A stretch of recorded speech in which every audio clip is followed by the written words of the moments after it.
Hi, அஸ்ஸலாமு அலைக்கும். வாங்க மட்டன் கிரேவி செய்யலாம்.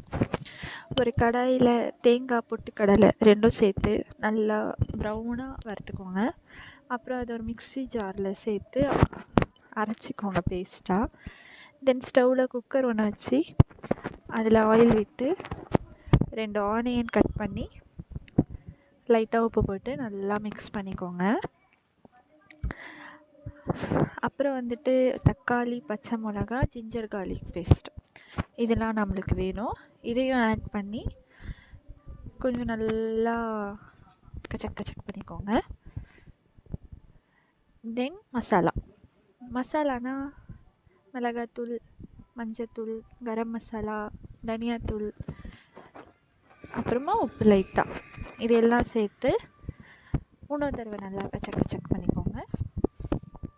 நெக்ஸ்ட் வந்துட்டு நம்ம அரைச்சி வச்சுருப்போம் இல்லையா தேங்காய், பொட்டுக்கடலை பேஸ்ட்டு, அது ரெண்டுத்தையும் சேர்த்து கொஞ்சம் தண்ணி விட்டு நல்லா கிளறி விட்டு கொஞ்சம் லைட்டாக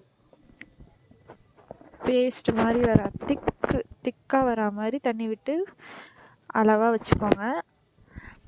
தென் மட்டன் வேக வச்ச மட்டனை நம்ம எடுத்து வச்சுருக்கோம். அதையும் எடுத்து அந்த தண்ணியோடு ஆட் பண்ணிக்கோங்க. ஆட் பண்ணி நல்லா கொதிக்க விடுங்க. கொஞ்சம் தண்ணியாக இருந்துச்சுன்னா நல்லா கொதிக்க விட்டு நல்லா கொஞ்சம் கிரேவி திக்காக வரணும். அந்த திக்காக வந்துச்சுன்னா சப்பாத்தி, பரோட்டா, நெய் சோறு இதுக்கெல்லாம் நல்லா செஞ்சு சாப்பிடலாம். டேஸ்ட்டாக இருக்கும். எனக்கு தெரிஞ்ச கிரேவி நீங்களும் செஞ்சு பாருங்கள். தேங்க்யூ.